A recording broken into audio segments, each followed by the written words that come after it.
Yaponiyada mana biz gaplashdik, Yaponiyaga trip qilganmiz 24-yil mayda. Bolalar erta kitob o'qishni boshlaydi, примерно 5-4 yoshda o'qiydi ko'pchilik. Eng qizig'i yapon tili qiyin semantikasi. Biz alifbodan ancha murakkab uni Alfavit yo'q. Xuddi shunday, ya'ni alfavitni o'zi yo'q, har bir so'zni alohida yodla, boshqa qil, qanaqadir dialektlarni o'rgan. Ya'ni tabiiyki miyaga ko'proq vaqt ketadi bu narsani hazm qilish uchun.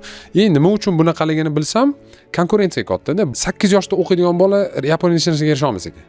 Ko'p holatda. Chunki u kech qoldi. Endi o'qish boshlaganda уже 3 yildan beri kitob o'qib, уже matematika bilan shug'ullanayotgan insonlar juda ko'p bo'ladi. Mana shu oradagi 3 yilni уже hech qachon yopishtira olmaysiz. Chunki ular 24 ga yetishlaydi, siz ham 24 ga mashina ketaverasizlar. Tamom, keyin bunaqa insonni o'tdi endi meritokratiya juda kuchli rivojlangan. Universitetga kirib turib yaxshi ish topmasangiz, no все bo'ldi. 34 ming, 35 ming kishi har yil Yaponiyada o'zini o'ldiradi. Ko'p yoshlar. Nimani hisobiga? Chunki hayotda o'zini topa olmaydi, bo'ldi. Kech boshlagani uchun. Bizda gonga tepib, qurgan buxlan tepib yuradida 28 ga kirganimda boshni qashlaydi. Biznes qilaman deydi. Milliarder bo'lsam bo'ladi. Bunda qanaqa qilib milliarder bo'lsam.